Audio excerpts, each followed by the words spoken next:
Fast അവർക്കും സ്വാഗതം. പൂക്കളങ്ങളും കൈകൊട്ടിക്കളിയുമായി മുംബൈ നഗരമെങ്ങും ഓണലഹരിയിൽ. മുംബൈയിലെ ഓണവിശേഷങ്ങൾ.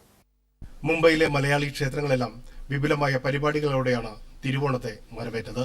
തിരുവോണം തൃക്കണി കാണാൻ തൃക്കാക്കര നടയിലകന്നു തിരുവുത്സവത്തിൻ തിരിതെളിഞ്ഞു. പരസ്പരം ഓണാശംസകൾ നേർന്നും സൗഹൃദങ്ങൾ പുതുക്കിയും സമത്വത്തിന്റെയും സാഹോദര്യത്തിന്റെയും നല്ല നാളുകളെ ആഘോഷമാക്കുകയായിരുന്നു മുംബൈയിലെ മലയാളികൾ. അമ്പലത്തിലെ വിപുലമായ ഓണപരിപാടികളാണ് സജ്ജമാക്കിയിരിക്കുന്നത്. മുംബൈയിലെ റെയിൽവേ സ്റ്റേഷനുകളിൽ ഭീമൻ പൂക്കളമൊരുക്കി മലയാളികൾ ഓണാഘോഷം ജനകീയമാക്കി. മുംബൈയിലെ തിരക്ക് പിടിച്ച റെയിൽവേ സ്റ്റേഷനുകളായ CST, താനെ, ഡോംബിവിലി, പൻവൽ എന്നിവിടങ്ങളിലാണ് ഭീമൻ പൂക്കളമൊരുക്കി ഓണത്തെ ജനകീയമാക്കിയത്.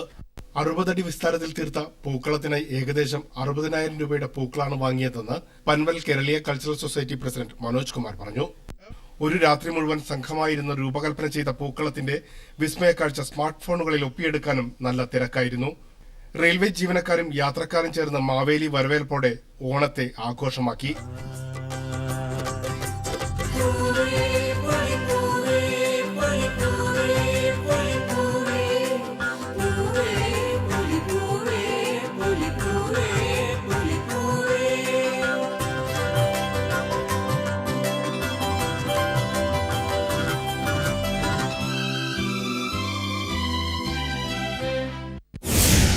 പവായ് ഹിരാനന്ദാനിയിൽ നടന്ന ഓണാഘോഷ പരിപാടികളിൽ മുഖ്യാതിഥിയായിരുന്നു മുൻ മുഖ്യമന്ത്രി ഉമ്മൻചാണ്ടി.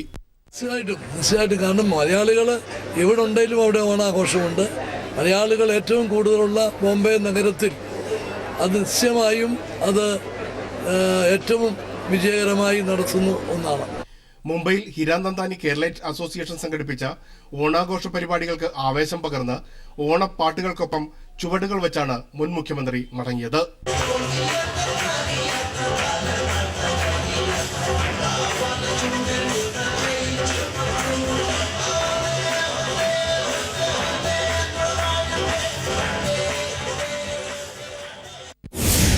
മുംബൈയിൽ 80ാം ജന്മദിനം അണികൾക്കൊപ്പം ആഘോഷിച്ച് വെള്ളാപ്പള്ളി നടേശൻ.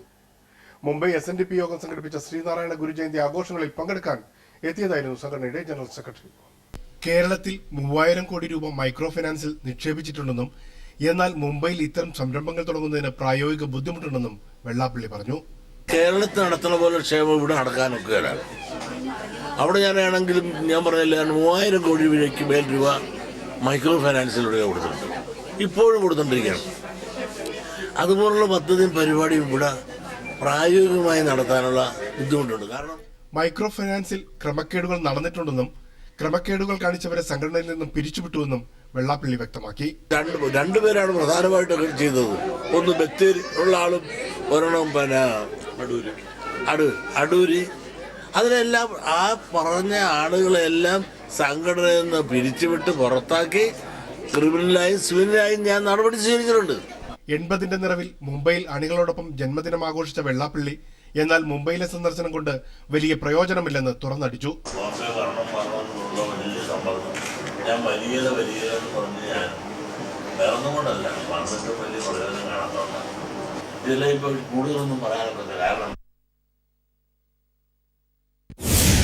ഫാസ്റ്റ് പൂർണ്ണമാകും. കൂടുതൽ വാർത്തകൾക്കായി